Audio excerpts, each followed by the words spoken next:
I've got a sewing kit in there for when, basic tears, or if I need to, for medical purposes, sew up my freaking arm or leg or whatever. Attach my head because I keep losing it. Hard Time Strongman does not endorse using a Walmart sewing kit to suture lacerations. Sorry, continue.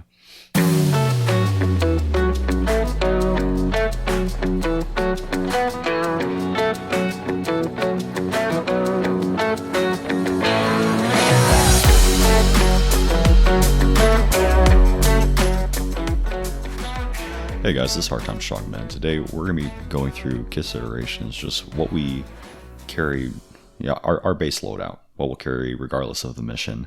We won't really go in the weeds on, really mission essential items or dig too far into our sustainment, but we just wanted to kind of bring up what we will have on us all the time and what we can, kind of use as a launch pad for, what we can build off of. Six, how about we start with you? What's your, what's your main load bearing kit? So I did a lot of research on load bearing kits, what everybody likes to prefer, and there was a lot out there.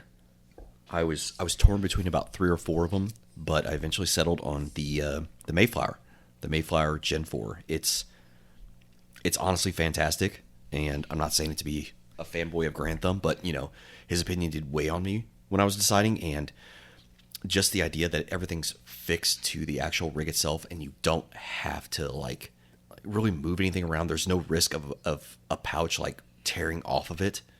I know that's it's a very low risk, but just the fact that there's no extra molly to keep it further away from your body. Everything's super close. It's built. There's not as many moving parts. Yeah. There's no moving parts. So I am, what's called a pour. So is the Mayflower is that like our taps where it's just the essentially shingle and everything's built off of that? Yeah, so it's basically like the taps, but yeah, it's got the minimum of what you need, but it's also kind of, if you think about it, the maximum. You don't need to keep adding on stuff because that's just going to cause more bulk, and it's going to make it harder for you to move around and be able to do the things that you need to do when you're out in the woods. Does it clasp in the front or the back? So it clasps in the back. It's got a. Is it like the old ACU? Is it like the old ACU, like LB? Yeah. Okay, cool. It's a lot like that, but not infinitely better trash quality. Yeah. Yeah. You're also using a battle belt, yeah? Right. Yeah, I'm using a battle belt. I actually got that off of Amazon. It did me pretty well in Afghanistan, so I said, why not? And I'll bring it here. And there's just something to be said about getting the weight off of your chest, off of your shoulders, and putting it on your hips. It's invaluable. Plus the extra space, you can throw a couple extra mags, your IFAK, drop pouch. Well, using as a system, to distribute, it's not all on your shoulders, it's not all on your hips, being able to use those. I can pick and choose where I want it, but the vast majority of the weight that I carry on my body is actually on my hips, which is great. And it's actually not too bad. Even loaded down with, got drop holster. So I've got 2 extra mags for my rifle. I've got 2 mags for my pistol and the pistol itself. Plus even the dump pouch, whatever I throw in there, it's not bad. It's really not bad on weight. Awesome. Well, I mean, talking about fighting load, what all do you carry in that sphere? Yeah, so fighting load, my main go-to rifle is my 300 Blackout, which I've built from the ground up. I love that thing. I love it too. Suppressed, it's great. It's my main battle rifle, but if I need to reach out to longer ranges, I do have my my 6.5 Grendel, and that baby is, I love her too. But I mean, you've spent a lot of time being able to build out different mission sets. So you have your 300 Blackout, you have your 6.5 Grendel, you have 5.56 obviously for cross loading. 6.5 Creedmoor, yeah, 6.5 Creedmoor, but you stick with the 300 Blackout. The 300 Blackout is my tried and true. There's nothing like being able to hit somebody in the face with a center block at 3,000 feet per second. It's great. But also you have packs, so being able to have that suppressed, not have to worry about unprotected ears is a really big deal. Right. Exactly. And a lot of people knock on suppress. It's just like, oh, well, you're trying to assassinate somebody. Well, no, I'm trying to save my freaking ears when I have to shoot. You know? Well, and we just talked about the community in our appreciation episode, but I'm really glad that we are getting rid of that stigma over suppressor usage. Right. Honestly, I think it should be standard on all rifles, just for safety. Absolutely. But I mean, yeah, great tool. Glad you have it on there. Yeah, same here. So do you have like a normal combat load for that on your Mayflower? So what does that look like? So in the Mayflower itself, I can rock 4 mags. On the battle belt, I can carry 2 more. So in total, I can technically carry, yes, a full combat load. I don't need the extra 2 mags on my battle belt, but it's habit. So I like having them. You know, it's like my little safety blanket, my little worry stone. You know, everybody's got one. I saw an AG. Oh, man, I wish I could tag out. I'll have to look that up. But he said you should be carrying a mag for every minute you plan on fighting. Food for thought. That's true. Yeah. But so also we forgot to say combat load. So combat load being 7 magazines. 7 mags. So one's in the rifle. Yeah. So that's a grand total of 210 rounds. That seems like a lot, but for any of you out there who actually stockpile ammo like the rest of us, that's not a lot. There's something to be said about getting into a firefight and instantly being like, oh God, I'm out of mags. Does anybody have a mag? Well, I mean, so, God, man, I did not plan on getting in the weeds here, but I mean, there's so much that goes into that, right? So talking guns, economy of fire, machine gun math. Yeah. I mean, just sustainment itself. So how many magazines do you have on you? Can you resupply? We know that 30 round magazine fully loaded with 5.56, different than 300 blackout, right? But fully loaded with 5.56 equals 1 pound. Yep. So you can qualify that to 7 magazines, 7 pounds. The more you add on, that stacks up pretty quick. It does. And, it really does. We have to think of mission set, right? So are you decisively engaging? Are you assaulting through? Are you using harassing fire? Are you breaking contact? Ambushing? I mean, there's a lot. It all goes into the planning of how much mags, how much ammo you're planning on carrying. But that's a subject for another time.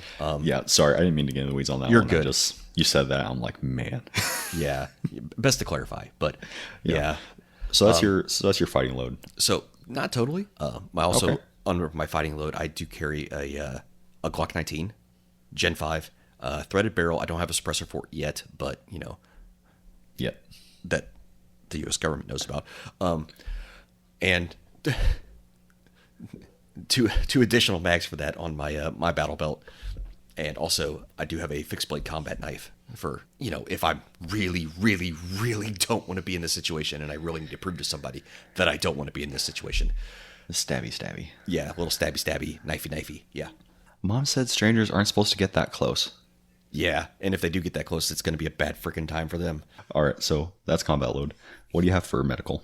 All right, so for medical, I carry 2 tourniquets. I carry a completely decked out IFAC. So we're talking pressure dressings, we're talking chest seals, we're talking Coban, we're talking gauze, Israeli dressings, tape, NPA, because, who's not a fan of getting a freaking plastic tube shoved down their nose? I'm not a fan. That was horrible. Drill Sergeant, I have a deviated septum. Then push harder. Yep. Shears, pen lights, gloves. It's I mean, so we'll go over IFAC, but that's IFAC a medical thing. But IFAC's for care under fire, and that's you're worried about massive hemorrhage. That's it. It's for you. It's not for everybody else. You better carry your own individual first aid kit IFAC, because I'm not going to use mine on you. I will if I have to, but I'm not going to like it, and you're going to know I don't like it. Okay. What about sustainment? So for sustainment, it's actually pretty basic. I carry water purification tablets, so chlorine dioxide. I carry a ferro rod that I can start a fire so that I can boil water to purify it, cook meat. I carry a signal mirror if I need to start a fire that way. On my person, I don't really have a whole lot for sustainment. You carry most of it in your ruck then? Yes. So yeah, in my ruck is the majority of it. So I've got my MSR Pocket Rocket 2, which is a fantastic system. I've got my camp kettle in there as well. I've got more water purification tablets because you need a lot of them. You go through them like candy, especially when you're out there and you don't know what's in the water. I've got basic food rations that I picked up at REI. Did you do the Mountain House or something different? I would have to go look. I think it is Mountain House though. I've got a sewing kit in there for when, basic tears, or if I need to, for medical purposes, sew up my freaking arm or leg or whatever. Attach my head because I keep losing it. Hard Time Strongman does not endorse using a Walmart sewing kit to suture lacerations. Sorry, continue. I was about to say that, it's not a Walmart suturing kit. It's one that I got from the Army, but... That's arguably worse. Yeah. That's arguably worse. Oh, God. We're having a bunch of people sending us videos of them just like heating up a needle with a friggin' Zippo and then suturing themselves. Oh, you said this was okay. Or drinking bleach when we told you not to. Okay, so you have food, you have water, you have field repair. Do you have anything else for sustainment? So as far as shelter goes too, we'll count that as sustainment. I do have an axe, so for cutting logs so that I can build an actual shelter. If I decide to go that route, I do carry a tomahawk made by a CRKT, the Columbia River Knife and Tool Company. Shout out to them. It's the Black Wood Shogun because I didn't feel like, taking the lacquer off, sanding it down, staining it, burning it black to protect the wood, and relacquering it. Yeah, I didn't feel like doing that. So I've got a tomahawk there. So that's for just lighter work when I don't need the axe. And in the back of it's got a hammerhead. So if I need to use that for any sort of things, help build a shelter, whatever, that's there. I carry huge bundles of 550 cord. I want to say I have almost 250 feet of it in my bag. I have a tarp, which is invaluable. It's waterproof, so it can help be the roof on a shelter. It could be a wall, whatever you need. I don't yet have camouflage knitting. When it comes to building shelters in the woods, I haven't found that that's necessary. It's much easier to use the environment around you, cutting off branches, building up dirt, whatever. I found that to be much more, not really genuine, but it's a better asset than having to lug around a heavy camouflage knitting. My carry is the Battle Belt and the Mayflower Gen 4. You went a little bit of a different route. My whole mindset was wrapped around long-term, almost like recce style, but you have survival the ruck as well. bug. Yeah, the ruck. So I'm built for. You're more of the traditional. Yeah, you're going the more traditional route, more like long-term, right? Deep recon kind of stuff. Yes, that was my route. You went a different route, which was very, very interesting to me. That's a good word for it. I don't know how else to describe it because you told me and I was just like, wait, what? So what are you rocking? So my kit, like I said, I'm going to leave off big mission essential changes or long-term sustainment stuff. But my kit consists of a Nixie Works light fighter rig and a shout out to them. Shout to them. Not sponsored, just impressed. And a Hill People Gear kit bag. So the light fighter rig, I'm fanboying hard. I love it. It's amazing. It's a really interesting system. So what it is, it's a belt kit, but Nixie Works, he sewed on this large butt pack, essentially like a 13, 15 liter butt pack to the lumbar. But then I think you have it's 4 rows of MOLLE webbing of belt kit that clasp in the front. So the butt pack, the built-in bow belt essentially, and then a 6-point harness that fits over your shoulders.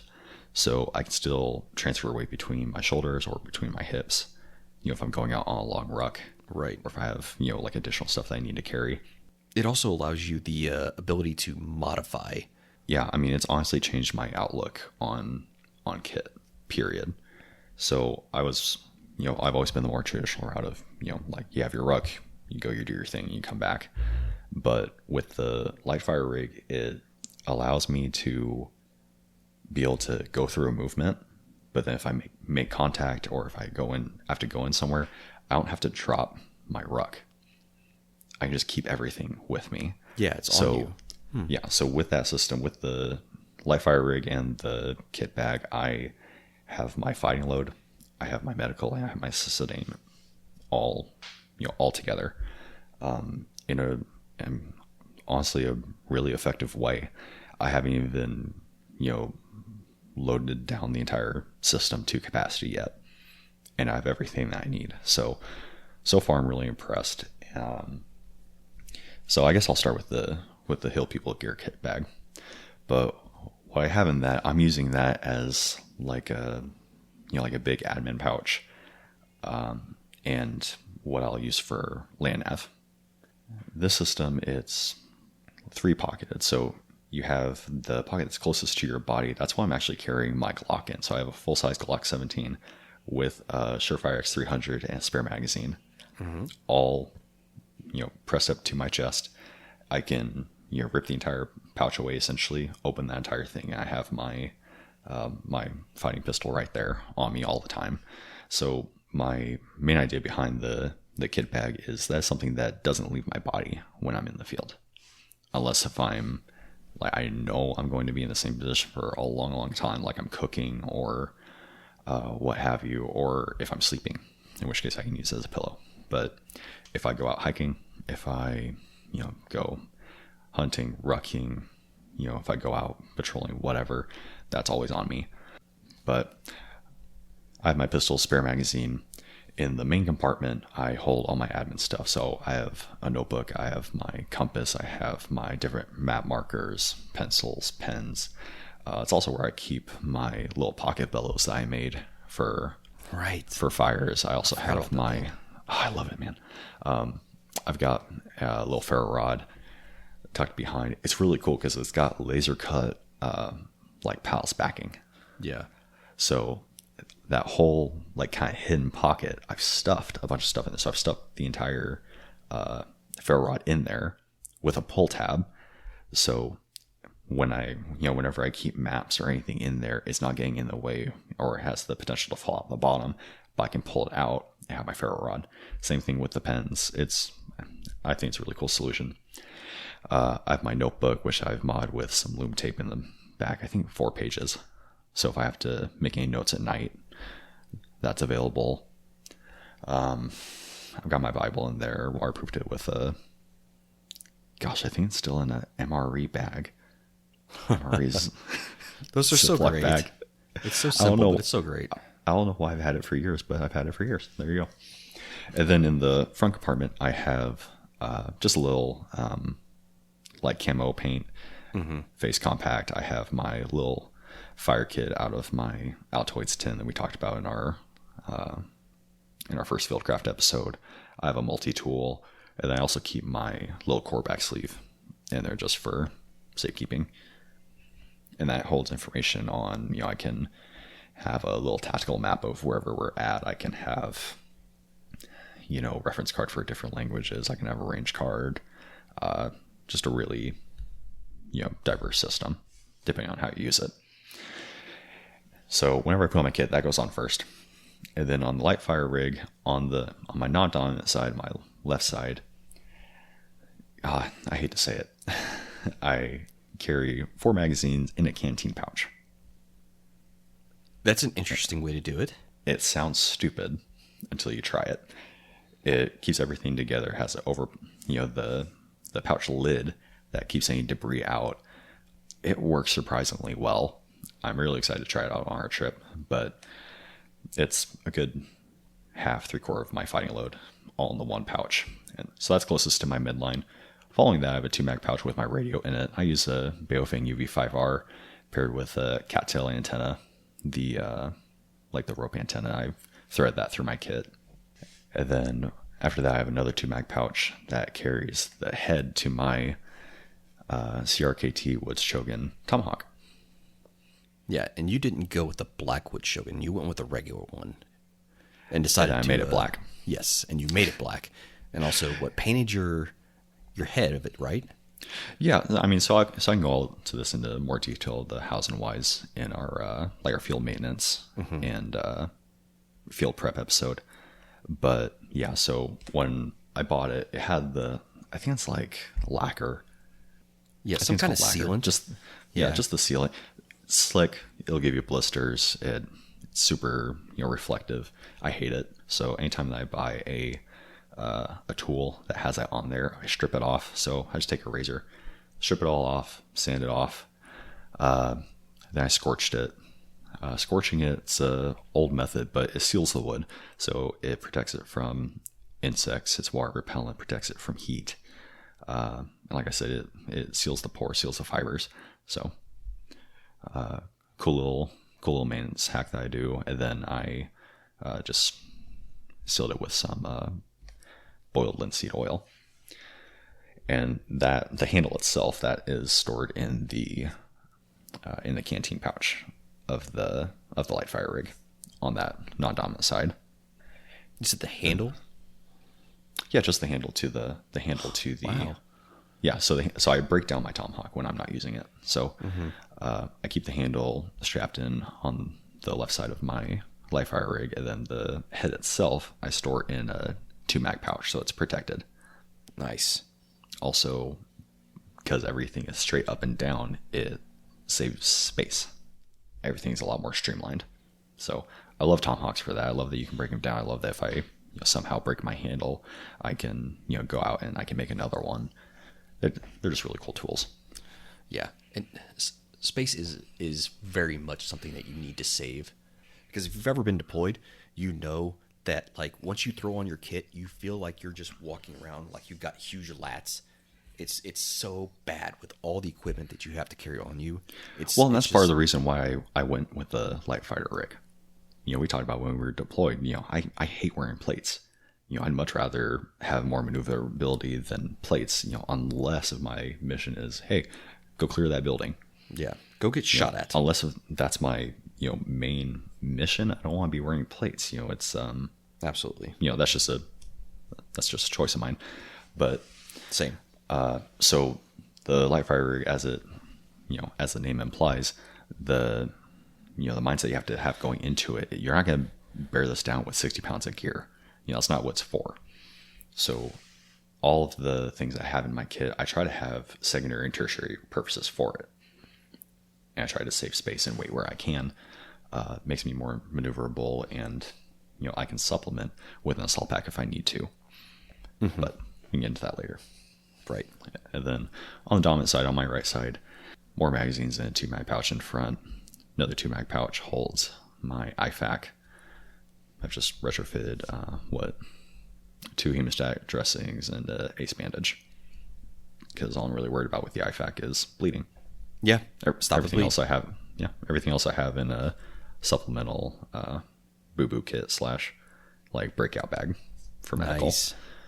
But that's my training. So in a team or a squad, I'd more often than not would be the medic. So I have to have more stuff for more people. Right. Which then you would probably carry an 8-bag, wouldn't you? Yeah. I'd probably retrofit an 8-bag. Like you have the the Hazard 4 Plan I think B? so. Just it's like It's big. Rectangular bag, but I can retrograde that pretty easily, or assault pack pretty easily. Oh yeah, absolutely. So that IFAK, and then I have my my mess kit in a canteen pouch, just the normal canteen cup, and then I stuff it with Cliff Bars and tuna. It's not great, but the kilocalories involved are enough to sustain me. So that kit can carry me for 3 days with, sustaining with water. So would it be all that fun? No. But, the main butt pack and like supplemental assault packs, that's what I would carry, like, wet rations, something that I would have to heat up or, prepare more. But this is more betting on that I'm just in an operating environment where I don't have a lot of time. Yeah. To eat or to, a little bit to of a dedicate to denied that environment kind of situation. Exactly. Contested environment, denied environment, just what I will need at the time to sustain me for, to a point to where I can get to a cache or I can resupply or what have you. Okay, so then let's talk about your sustainment. Like, what are you carrying for that? What are you carrying for shelter too? Yeah, so for shelter, I have just, I think it's a 6x8 tarp. I have, I think 50 foot, 100 foot of 550 cord. I would need to get tubular webbing because that can be used for all sorts of stuff. That can be load bearing. That can be, you can improvise a litter off of that. You do a lot with tubular webbing. I've got my sleep system, which consists of the bivy cover, the sleeping pad, casualty blanket, a blizzard casualty blanket, and then I already talked about my mess kit, just some dry rations. For water, I have 3 ways of purifying water. I can boil it in the canteen pouch or the canteen cup. I have my aqua tabs that I use for more of on the go. So I carry 2 canteens on the light fire rig, and then I have a 2-quart canteen that I actually carry in the butt pack, and that is outfitted with a like a bladder hose, bivalve hose. Okay. So I can drink that more on the go. But I cycle through the 2 canteens with the aqua tabs as needed, so that I can constantly be purifying water. And then I also have the Sawyer Mini for when I'm in a more of a halt. God, Halted posture. That thing's It's such $20. a game changer. Yeah. It's $20, and it changed your life. I mean, and I haven't even really spent a lot of money on it yet. But you can buy the Sawyer, the gravity filters that's for like bulk water. That's my son. So you have the gravity filter. You can get, I only have the 16 ounce, but you can get like a 32 ounce compression bag for divvying out throughout throughout your team or squad. So I mean, it's a really capable system, and like I said, it's scalable. Right. So, and then in the butt pack itself, I have not filled it yet. I'm actually pretty impressed, but I've got a wet weather top and bottom poncho. I've got a field repair kit that has, like I said, the 550 cord. I've got a sewing kit in there. I've got, I think, 3 or 4 just USGI like uniform patches. Yeah. The fabric patches that you can throw on there. Love those things. But the great thing about and an e-tool, saw, the tomahawk. But the really great thing I love about this live fire rig is that I have, everything that I need essentially just in that little system. And then if I need a supplement for longer, say we're going on a, longer patrol, or I just want to store something in caches, I can throw an assault pack on over and it'll sit on top of that butt pack with no issue. So that could supplement me for multiple days. That could be mission essential items like, drones or extra ammunition or like incendiaries, whatever. But luckily my rucksack, which I picked up one of the USMC rucksacks, which I think are far superior than the Army ones, just based on design. It actually sits high enough to where it doesn't interfere with my chest rig, and it doesn't interfere with the battle belt. It just rides perfectly where it needs to. And that thing, you've seen it. That thing's massive. It can haul so much stuff, and it's still not even full.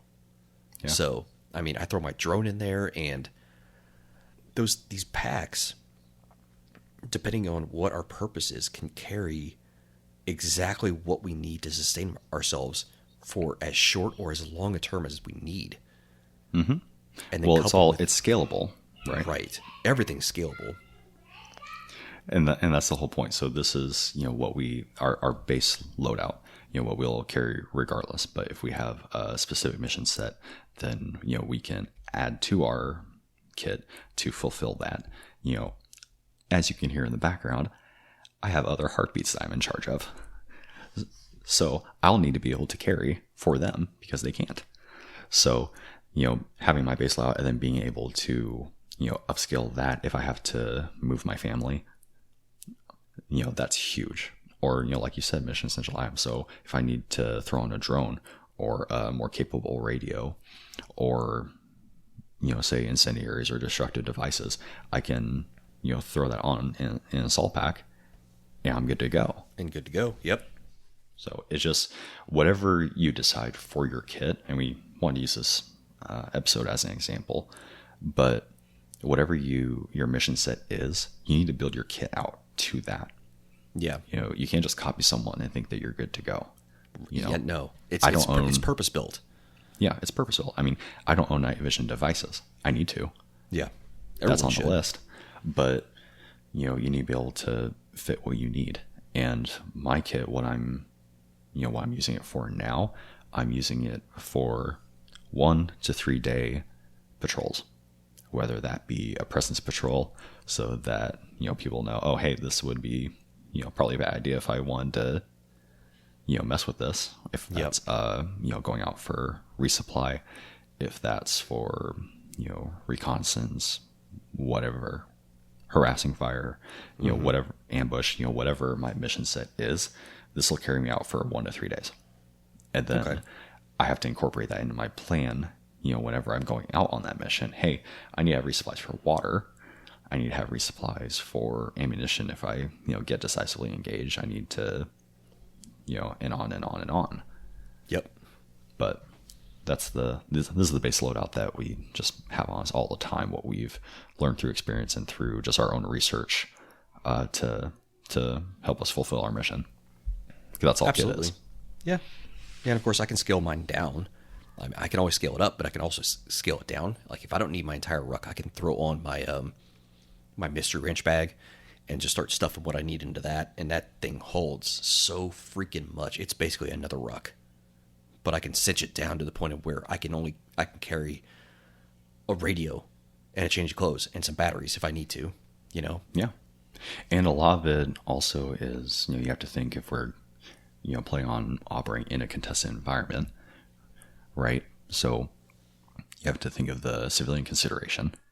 So should you, be, totally decked out in all your, tactical gear and then roll up into a town? That's probably not a good look. But if you throw in some, just some street clothes in your bag, then, if you can stow that bag under some camo netting or, throw it up in a tree and lash it down or whatever, and then, blend into the masses, then that's probably a better idea. Yeah. Blending in, the idea of the gray man is something everybody should look into, something they should practice. Don't make it your personality. Don't be douchey. But it's the idea of it, the purpose of it is solid. Yeah. But at the end of the day, mission always dictates kit. Yes. Always. 100%. So, we appreciate you guys listening. We just wanted to give you what our base loadout is. So if you didn't consider something, maybe you did, or you learned something, or if you have suggestions or comments about our kit, drop us a comment. We'd love to hear it. Absolutely. Yep. As always, this is Hard Times, Strong Men. Stay in the fight. Bye, everybody.